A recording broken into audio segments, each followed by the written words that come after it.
दोस्तों नमस्कार, मैं हूं राजकुमार सिंह। आज बात करेंगे आम आदमी पार्टी में मचे घमासान की। भ्रष्टाचार के खिलाफ अन्ना हजारे के आंदोलन से जन्मी आम आदमी पार्टी यानी कि आप ने सत्ता राजनीति में जितनी चमत्कारिक सफलता हासिल की, उसमें मुखर होता आंतरिक असंतोष भी उतना ही आश्चर्यजनक है। बेशक किसी भी संगठन में वैचारिक मतभेद उभर सकते हैं, लेकिन देशवासियों को वैकल्पिक राजनीति का सपना दिखाने वाली आपका आंतरिक असंतोष व्यक्तिगत अहम और महत्वाकांक्षाओं का टकराव ज्यादा नजर आता है। कभी पार्टी के चर्चित चेहरों में शुमार रहे राघव चड्ढा और आपके नेताओं के बीच तल्ख आरोप प्रत्यारोपों से किसी वैचारिक मतभेद का संकेत हरगिज नहीं मिलता। जिस तरह राघव चड्ढा को राज्यसभा में पार्टी के उपनेता पद से हटाते हुए पत्र लिखा गया कि उन्हें आपकी ओर से बोलने का समय न दिया जाए, वह नेतृत्व से बढ़ती दूरियों के साथ ही परस्पर कटुता का भी प्रमाण है। बेशक सदन में पार्टी का नेता या उपनेता नियुक्त करना आला कमान का विशेषाधिकार है, लेकिन मानना चाहिए कि उसका कुछ आधार भी होता ही होगा। पहले दिल्ली से विधायक और फिर पंजाब से राज्यसभा सदस्य बनाए गए राघव चड्ढा को इतनी कम उम्र में उपनेता नियुक्त किए जाने का आधार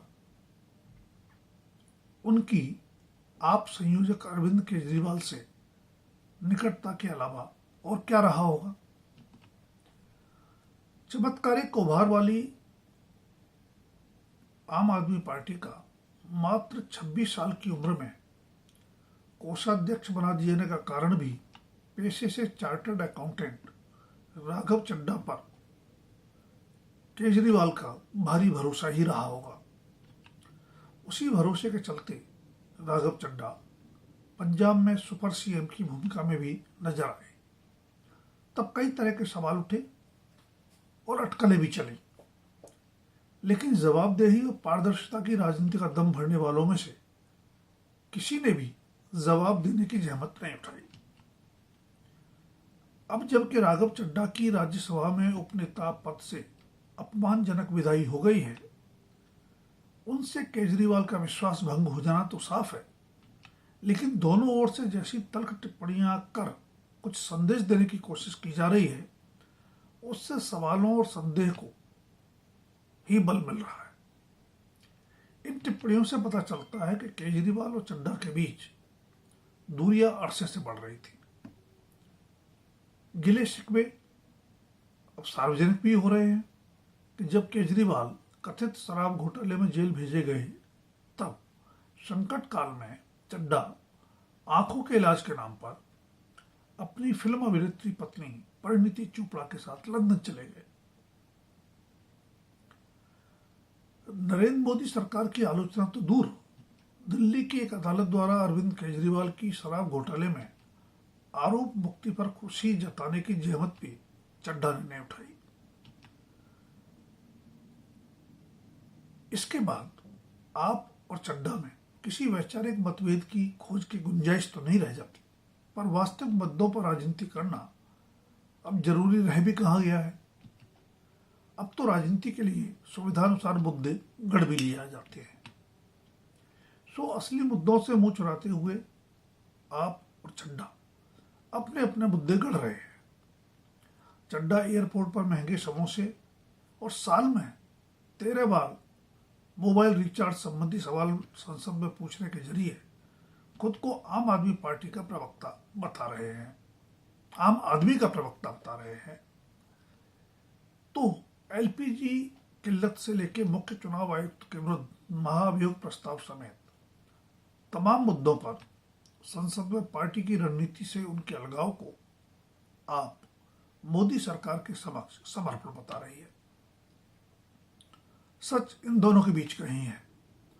बेशक राघव चड्ढा ने आम आदमी से जुड़े कई ऐसे मुद्दे संसद में उठाए, लेकिन सच ये भी है कि वह आम आदमी पार्टी के राजनीतिक मुद्दों से लगातार दूर होते चले गए। सोशल मीडिया के दौर में नेता व्यक्तिगत छवि दिखाने को प्रयासरत ज्यादा रहते हैं, इसलिए चड्ढा ने सोशल मीडिया पर वायरल होकर छवि निखारने वाले मुद्दे ही संसद में सवाल पूछने के लिए चुने तो समझा जा सकता है। लेकिन जिस पार्टी की बदौलत वहां पहुंचे, उसी को दरकिनार कर देना दरअसल राजनीतिक अलगाव की पटकथा का भी संकेतक है। राघव चड्ढा की राज्यसभा सदस्यता 2028 तक है। उन्हें आपसे निकालने का अर्थ होगा कि सदस्यता बची रहेगी। स्वाति मालीवाल के मामले में भी यही मजबूरी रही। दल से अलगाव पर खुद संसद सदस्यता छोड़ने की नैतिकता की अपेक्षा भी अब राजनेताओं से बहुत व्यावहारिक नहीं लगती। ऐसे में स्वाति मालीवाल की तरह राघव चड्ढा के साथ भी आपकी नोकझोंक चलती ही रहेगी। तमाम दावों के बावजूद स्वाति मालीवाल ने कोई राज नहीं खोले। चड्ढा भी शायद ही खोले, क्योंकि राज एक पक्षी नहीं होते।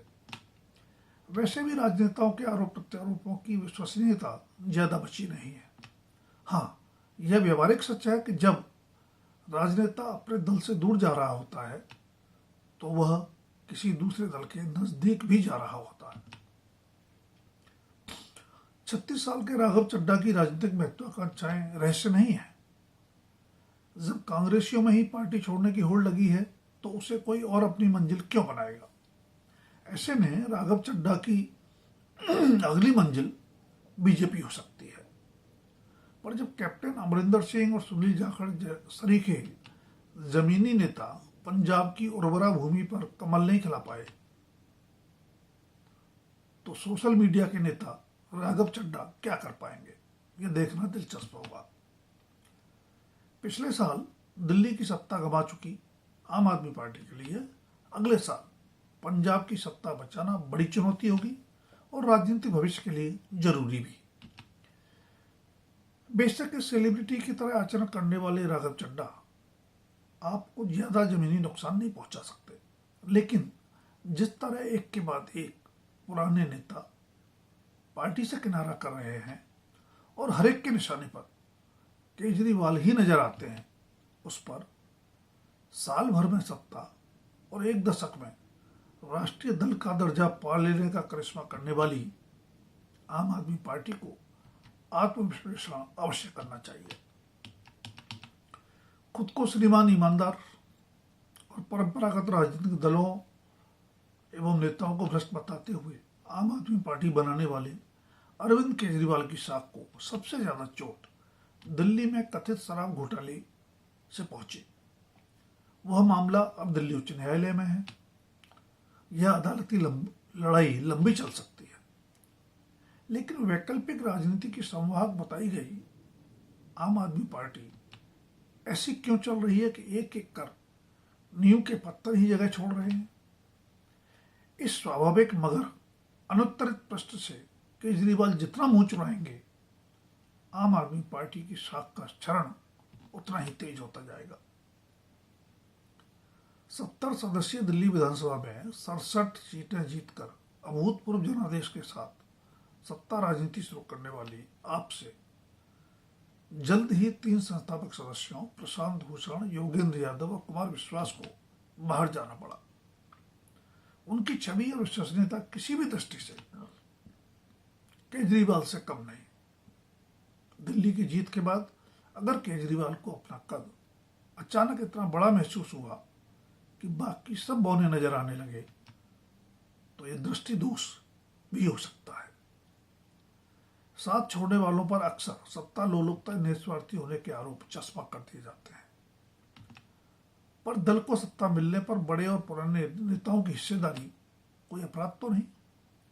आपने दिल्ली और पंजाब से जिन लोगों को राज्यसभा भेजा है, उनमें पार्टी से जुड़े चिरपरिचित चेहरे ज्यादा तो नजर नहीं आते और उनकी सक्रियता भी एक दो को छोड़ दे तो नहीं दिखती। दोस्तों, अगर वीडियो पसंद आए तो लाइक, शेयर और सब्सक्राइब अवश्य करें। आपकी राय का भी कमेंट बॉक्स में रहेगा इंतजार। धन्यवाद। अभी के लिए इतना ही। जल्द फिर मिलेंगे किसी नए विषय के साथ।